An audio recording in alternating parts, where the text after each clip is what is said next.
श्री कृष्ण कहते हैं, हे भरत श्रेष्ठ, अब मुझसे 3 प्रकार के सुखों के विषय में सुनो, जिनके द्वारा बद्ध जीव भोग करता है और जिसके द्वारा कभी कभी दुखों का अंत हो जाता है। जो प्रारंभ में विष जैसा लगता है लेकिन अंत में अमृत के समान है, और जो मनुष्य में आत्म साक्षात्कार जगाता है वह सात्विक सुख कहलाता है।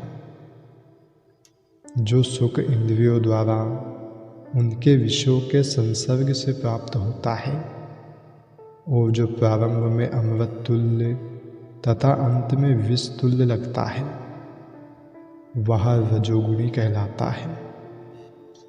तथा जो सुख आत्म साक्षात्कार के प्रति अंधा है, जो प्रारंभ से लेकर अंत तक मोह कारक है और जो निद्रा, आलस्य तथा मोह से उत्पन्न होता है वह तामसी कहलाता है।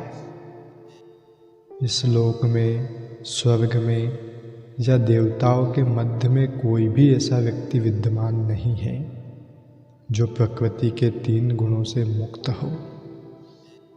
दोस्तों, आत्म साक्षात्कार के साधन में मन तथा इंद्रियों को वश में करने तथा मन को आत्म केंद्रित करने के लिए कई प्रकार के विधि विधानों का पालन करना पड़ता है।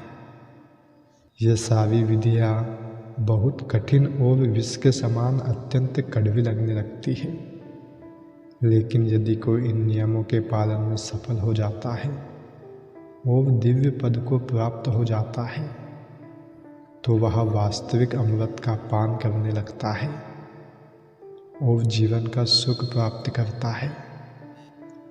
यह सात्विक सुख है। जो सुख इंद्रियों और विषयों के संयोग से प्राप्त होता है, जो प्रारंभ में अमृत तुल्य लगता है, वह सदैव दुख का कारण बनता है।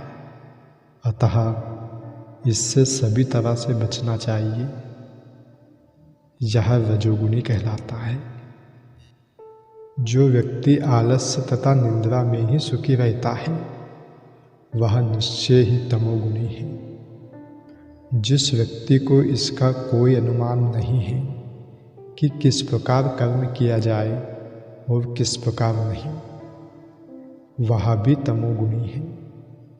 तमोगुणी व्यक्ति के लिए सारी वस्तुएं भ्रम है।